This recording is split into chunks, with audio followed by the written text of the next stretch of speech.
প্রতিদিনের মতো আজকেও সকালে রান্নাটা সেরে নিচ্ছি।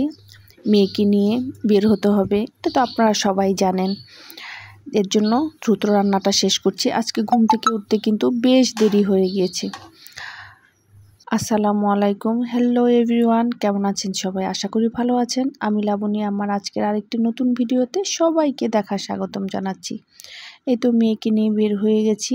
মেয়েকে আজকে দিয়েই একদম চলে আসব, দেরি করব না, মানে স্কুলে পৌঁছে দিয়েই চলে আসব। আর এই তো দেখেন মেয়েকে কিন্তু স্কুলে পৌঁছে দিয়ে কিন্তু আমি চলে আসছি। বাসায় এসে আজকে প্রচুর কাজ, কোনো কিছু করতে পারিনি। সকালে ঘুম থেকে উঠতে দেরি হয়েছে, সেটা তো আপনাদের সাথে শেয়ার করলামই।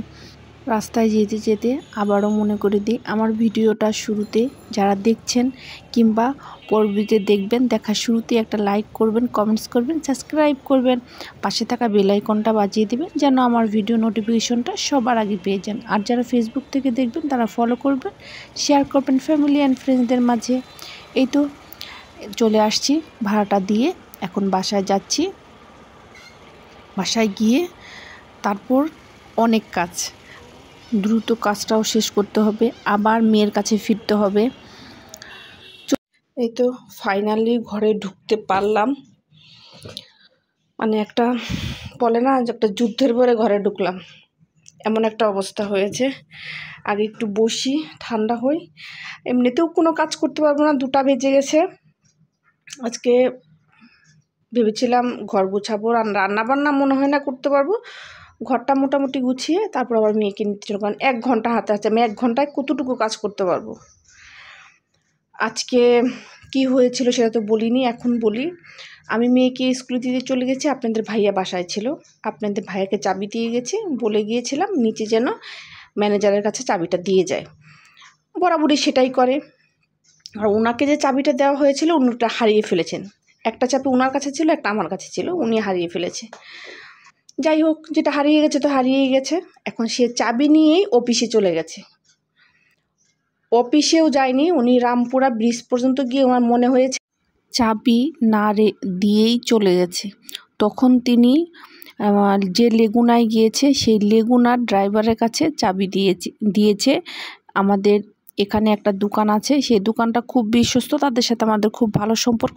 ওখানে দিতে বলেছে, না হয় আমাদের বাসার ম্যানেজারের কাছে দিতে বলেছে। কারণ ওই লেগুনার ড্রাইভারটা হচ্ছে আমাদের এলাকায় থাকে, ওনার চেনা পরিচিত, উনি মুখ চিনে, কিন্তু নামও জানে না, মোবাইল নাম্বারও সে নেয়নি, না নিয়ে ঘরের চাবি দিয়েছে।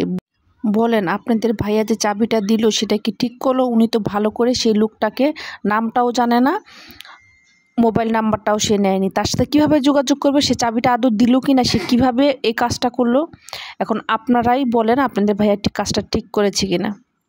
ওই কথায় বলে না, ছেলেরা বাহিরে কাজ করে আর ঘরের সব জিনিস সামলায় মেয়েরা। ছেলেদের দিয়ে কখনো ঘরের সব কাজ হয় না। মেয়েরা ঘরের কাজ করে আর ছেলেরা বাহিরে কাজ করে, এটাই ঠিক। ঘরের একটা কাজ কখনো আপনাদের ভাইকে দিয়ে হয়নি, কখনো হবে না, কোনো ছেলেকে দিয়েই হয় না, এটা ইম্পসিবল। এটা আপনাদের ভাইয়া আরেকবার প্রমাণ করে দিল যে মেয়েদের দিয়ে এই কাজটা সম্ভব, ছেলেদের দিয়ে সম্ভব না। কোন সুস্থ মস্তিষ্কে নাকি অসুস্থ অবস্থায় ছিল আপনাদের ভাইয়ার ব্রেন, মনে হয় আজকে নষ্ট হয়ে গেছিল। এর জন্য চাবিটা, ঘরের চাবি কেউ এইভাবে অন্য অপরিচিত লোকের কাছে দেয় বলেন? ওনার এত বিশ্বস্ত লোক চাবিটা পৌঁছে দেওয়ার কথাই ভুলে গেছে। সে চাবি যে দিতে হবে সে ভুলে গেছে। এত বিশ্বস্ত লোক। আপনাদের ভাইয়া অফিস থেকে আসছে, সেই লোককে খুঁজে বের করেছে, তারপরে সে আমাকে চাবি দিয়েছে, তারপরে ঘরে আসতে পেরেছি। বলেন, মানে আজকে পুরো আমার মেজাজ খারাপ, মন খারাপ। তারপরে এখন আমি অসুস্থ হয়ে গেছি এই টেনশনে। ঘরের চাবি কি ওইভাবে দেয় বলেন? আপনার ভাইয়ার মনে হয় কি, যে বলে না রাস্তায় যে মলম পাটি পানি পড়া দিয়ে ব্রেন আউট করে করে ফেলে, সব কিছু নিয়ে যায়, টাকা পয়সা মোবাইল যা থাকে নিয়ে যায়। আমার মনে হয় আপনাদের ভাইয়ার এরকম ব্রেন আউট হয়ে গেছিল, এর জন্যই চাবিটা মনে হয় দিয়েছিল। আর কি বলবো, কিছু বলার নাই, আমার জাস্ট বলার নাই। এত খারাপ লাগছে। এখন ঘরে এসে না আমি কোনো কাজ করতে পারবো, না কোনো কিছু করতে পারবো, আবার আমার মেয়ের কাছে আমাকে ফিরতেই হবে। আমার মেয়ের কাছে তো আমাকে ফিরতেই হবে। যাই হোক, যাই করি না কেন। তারপরেও দেখেন এত মন খারাপ, অসুস্থ ফিল করছি, তারপরেও কিন্তু এসে এই যে দেখেন রান্নাটাও করছি, আবার ঘরটাও মোটামুটি যতটুকু পারি গুছিয়ে যাব। কি করব, সংসারটা তো আমাকেই সামলাতে হবে, কিছু করার নেই। আপনাদের ভাইয়া ভুল করতেই পারে, কিন্তু আমি তো আর ভুল করতে পারি না। কিন্তু আপনাদের ভাইয়ের সাথে একটা কথাও আমি বলবো না, আর আমি না ঝগড়া করতে পারি না। ঝগড়াটা আমাকে দিয়ে হয় না। এটা মনে হয় আমার ভালো গুণ না খারাপ গুণ আমি জানি না, কিন্তু আমার মনে হয় এটা আমার খারাপ গুণ। ঝগড়া করাটা আমার শেখা উচিত ছিল, কিন্তু কিছু করার নেই।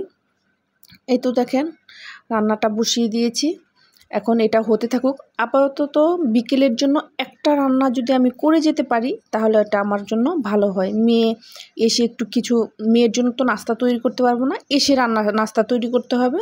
আর রাতের এই রান্নাটা করে গেলে ভালো আর কি, আমার কাজটা একটু এগিয়ে থাকবে। যাব মেয়েকে নিতে, যতটুকু পারলাম কাজ করে গেলাম। হালকা একটু রান্নাও করেছি 1 ঘন্টার ভিতরে, আর হালকা পাতলা ঘর গুছিয়েছি, ওইভাবে আজকে গুছাতে পারি নাই। এখন চলেন যাই, মেয়েটাকে নিয়ে আসি। আজকে তাহলে এখানেই বিদায় নেই, দেখা হবে কালকে আবার নেক্সট ভিডিওতে। সে পর্যন্ত সবাই ভালো থাকবেন, সুস্থ থাকবেন, আমার পাশে থাকবেন, আমাকে সাপোর্ট করবেন। সবাই আমার জন্য দোয়া করবেন, আমি যেন সামনের পথটা আরও সুন্দরভাবে এগোতে পারি, আপনাদের মাঝে সুন্দর সুন্দর ভিডিও আপলোড করতে পারি। এই দোয়াই আমার আল্লাহর কাছে করবেন। সবাই নামাজ পড়ে আমার জন্য দোয়া করবেন। আর আজকে যে ঝামেলাটা পড়লাম, এরকম ঝামেলায় যেন আর কখনো না পড়ি। আর আপনাদের সবার জন্য অনেক অনেক ভালোবাসা, অনেক অনেক শুভকামনা রইল। সবাই ভালোভাবে কাজ করেন, সুস্থ থাকেন, এই কামনাই করি। তাহলে আজকের মতো এখানেই বিদায় নিচ্ছি। আসসালামু আলাইকুম, আল্লাহ হাফিজ।